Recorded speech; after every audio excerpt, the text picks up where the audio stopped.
Hello అండి, నమస్కారం. శ్రీకృష్ణ సుజీ ఛానల్కి స్వాగతం. రేపు మహాశివరాత్రి. అందరికీ మహాశివరాత్రి శుభాకాంక్షలు. రేపు బ్రహ్మముహూర్తం నందు కానీ లేక సాయం సంధ్యాకాలంలో కానీ ప్రదోష సమయం. సాయ సంధ్యాకాలం సమయాన్ని ప్రదోష సమయం అంటారు. ఈ సమయంలో పార్వతీ పరమేశ్వరులు శివతాండవం చేస్తున్న సమయం.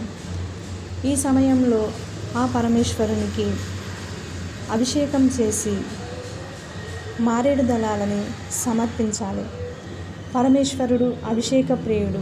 భక్తితో కాసిని గంగాజలంతో అభిషేకించినా చాలు.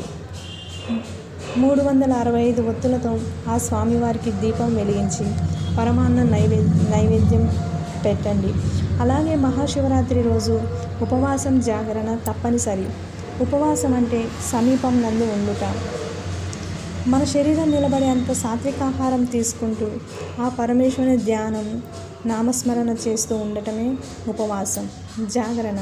జాగరణ అంటే జాగృతి వ్యవస్థ, మేల్కొని ఉండటం. మహాశివరాత్రి రోజు అర్ధరాత్రి 12 గంటలకు లింగోద్భవం జరుగుతుంది. లింగోద్భవం అయ్యే వరకు నిద్రపోరాదు. మహాశివరాత్రి రోజు ప్రదోష వేళలో మారేడు దళం శివలింగం మీద ఎవరు పెట్టినా అది మోక్షమునకు దారి. లింగోద్భవ సమయంలో అర్ధరాత్రి 12 గంటలకు మన శరీరం సహకరించే అంత మనసును ఆ పరమేశ్వరునిపై నిలబెట్టి భవాయ దేవాయ నమః, శర్వాయ దేవాయ నమః, ఈశానాయ దేవాయ నమః, పశుపతయే దేవాయ నమః, రుద్రాయ దేవాయ నమః, ఉగ్రాయ దేవాయ నమః, భీమాయ దేవాయ నమః, మహతే దేవాయ నమః అంటూ ఈ నామాలను జపిస్తూ ఆ లింగోద్భవ సమయంలో ఆ పరమేశ్వరుని దర్శించండి.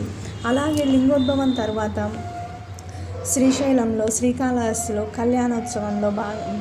కళ్యాణోత్సవం జరుగుతుంది. మన దగ్గర ఉన్న శివాలయంలో కూడా అంగరంగ వైభవంగా ఈ కళ్యాణం జరుగుతుంది.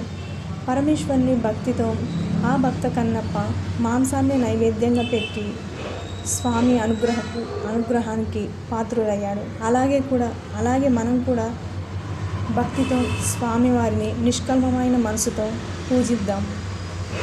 పార్వతీ పరమేశ్వరుల అనుగ్రహాన్ని పొందుతాం.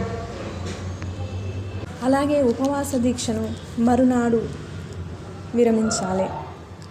ఇలా మహాశివరాత్రి రోజు ఆ పరమేశ్వరుని ధ్యానం చేస్తూ, ఆ పరమేశ్వరుని నామస్మరణ చేస్తూ ఆ పార్వతీ పరమేశ్వర అనుగ్రహం మనందరికీ ఉండాలని కోరుకుంటూ మహాశివరాత్రి శుభాకాంక్షలు. థ్యాంక్ యూ అండి. నా ఛానల్ మీకు నచ్చితే లైక్ చేయండి, సబ్స్క్రైబ్ చేయండి. Thank you.